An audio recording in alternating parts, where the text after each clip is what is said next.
pour votre présence et l'honneur que vous nous faites aujourd'hui en participant à cette rencontre débat qui a deux objectifs principaux. Le premier, c'est une rencontre, un événement qui rentre dans le cadre des activités classiques de l'Institut Amadeus, qui est un think tank marocain créateur de débats et qui se veut être un laboratoire d'idées. Donc c'est une thématique, bien entendu, qui nous concerne en premier lieu. Et deuxièmement, parce que nous souhaitons apporter notre contribution à ce chantier de réforme politique engagé depuis le 9 mars à travers un document qu'on proposera à la Commission de la réforme de la Constitution. Et c'est pour pouvoir profiter de toute votre sagesse et tous vos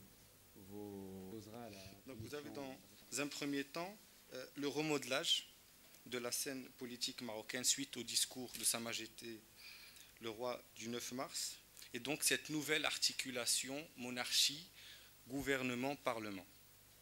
Dans un second temps, l'axe concernant la réforme de la justice, et donc l'ensemble des... Et enfin, l'avènement d'un nouveau code de la presse qui peut-être vient également s'articuler autour de ce vent de réforme que connaît le pays. Je vais pas faire de langue de bois. Au Parti de Cerclel, on a considéré ce discours historique, audacieux, même osé. Un discours de rupture, mais d'ouverture. C'est un discours qu'on considère un défi pour la classe politique. Et c'est un pari sur la maturité des Marocains. Alors, les premières 24 heures ou 48 heures, au sens où ce n'était pas une réforme de la Constitution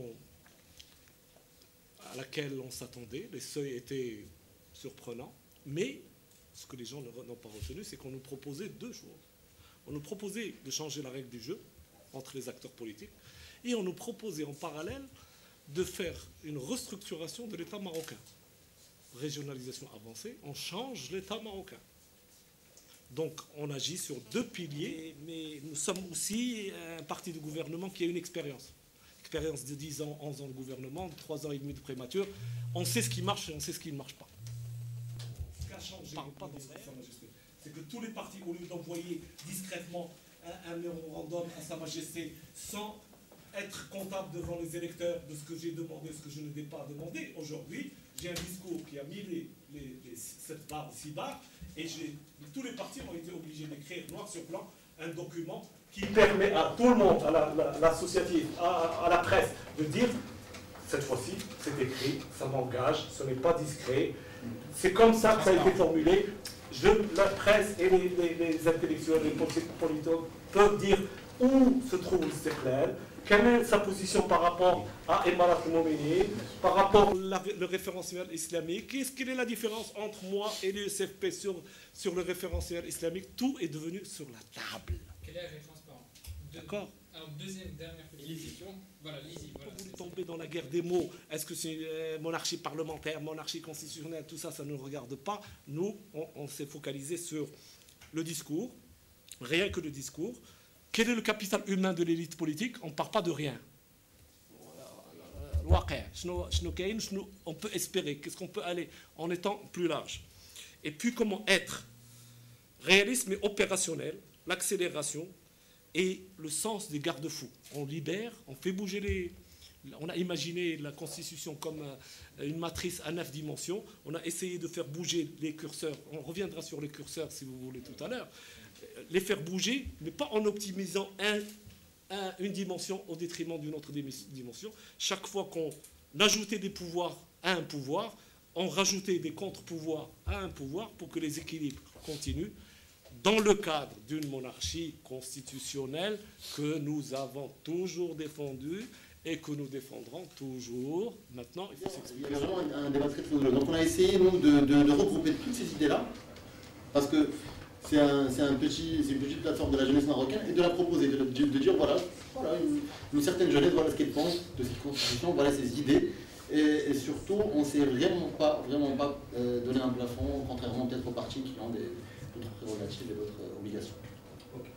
Et le plus grave, c'est qu'on ne sait même plus de qui on est sujet, parce que parfois on devient le sujet du sujet. Enfin, donc la culture de la suggestion, et puis le parallèle de la culture de la suggestion, c'est-à-dire l'organisation féodale de l'État, basée sur des allégeances à des personnes et non pas à des institutions, au droit et à la loi. Et donc, pour moi, il est sûr, c'est que pour le bien ou pour le mal, nous verrons, mais en tout cas, ceux qui vont, et nous l'espérons, ceux qui vont assumer, ceux qui auront à rendre des comptes seront ceux qui auront le pouvoir. Et là, les choses seront claires. On ne pourra pas dire Les professionnels du métier ont saisi l'occasion pour demander haut et fort l'actualisation de ce code de la presse, non pas à ce qui a été arrêté comme négociation en 2007, mais en intégrant la nouvelle donne. Aujourd'hui, le Maroc vit une autre époque avec cette revue constitutionnelle et les réformes constitutionnelles. Il n'y a aucune raison pour que la presse reste en dehors de cette dynamique. Donc, le débat qui a été, c'est la constitutionnalisation des pôles médias au Maroc. Et il faut que... Si on ne veut pas prendre des coups, il faut sortir du ring. Donc, il est indéniable que la pérennisation, la protection de l'institution monarchique va de pair avec une réduction des prérogatives du roi en termes de gestion du pays. C'est dans son exemple de la politique. Dans l'avenir du Maroc doit être l'institution de la primature.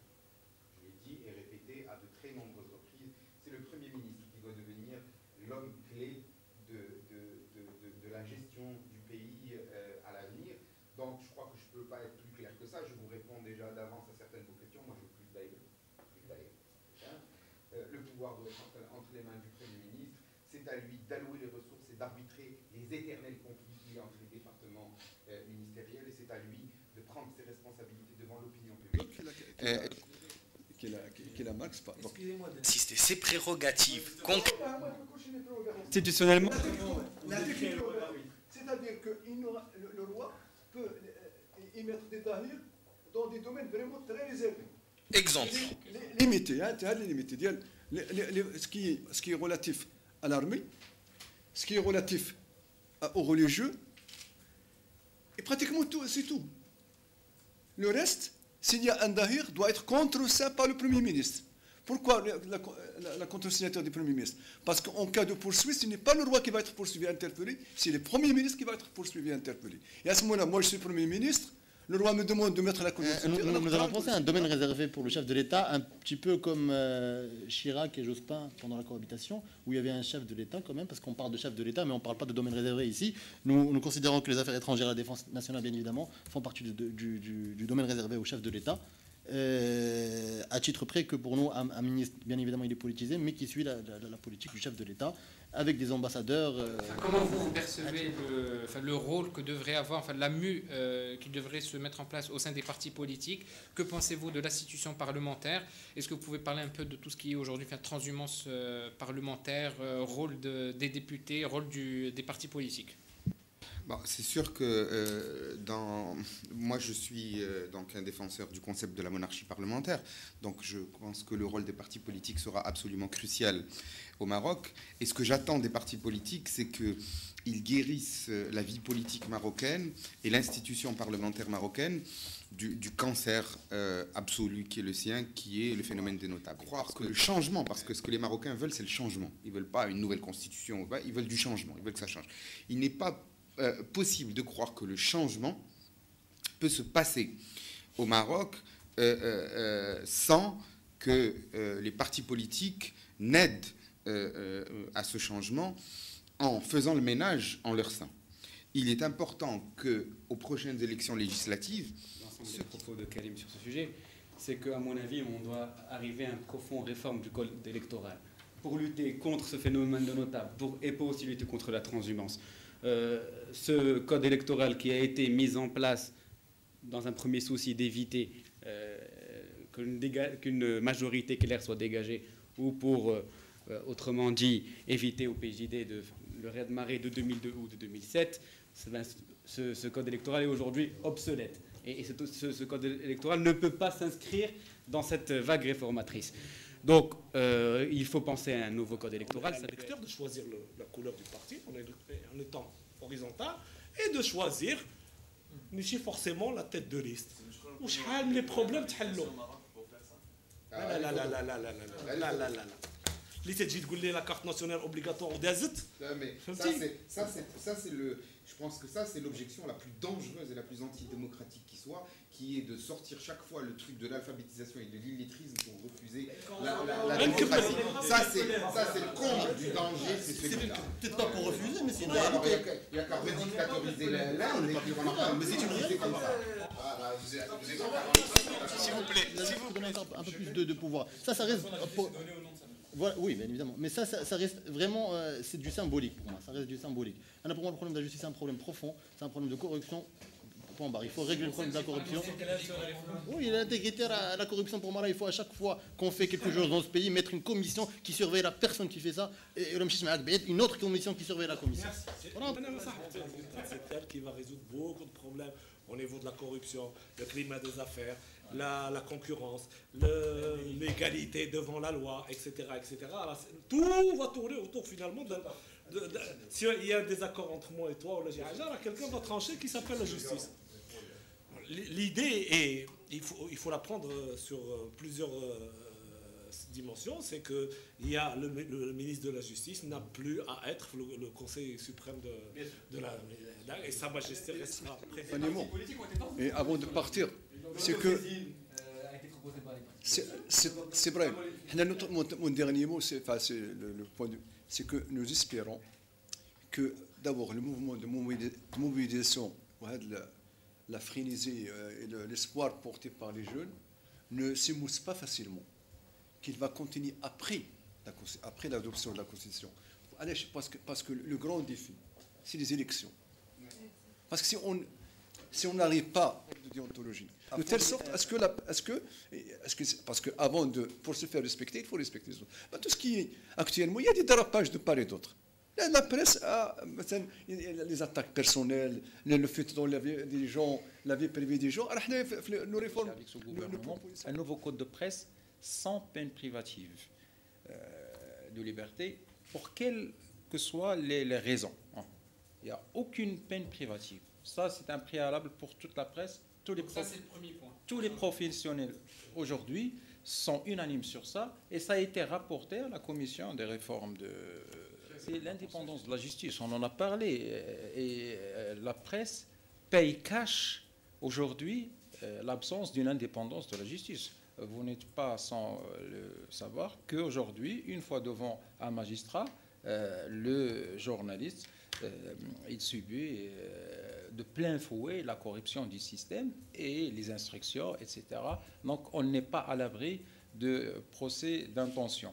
Et plus grave encore, c'est que on fait intentionnellement, on décrète parfois une multitude de procès envers un certain organe, parce que la loi stipule et oblige le directeur de publication à être présent. À chaque fois il y a un procès, il y a une séance, il doit être présent.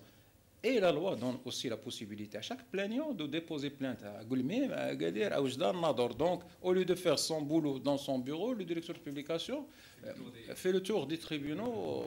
C'était passionnant, il n'était pas à couteau tiré, mais c'était très agréable en tout cas d'écouter votre expertise sur ces questions. J'espère qu'on saura en tirer profit dans notre contribution à la commission. Et puis merci de votre dépôt de carrosse, Amir, l'Académie partie, l'Herbati, vous avez laissé chez vous, même les Kazaouis. Merci beaucoup. En tout cas, c'est un plaisir.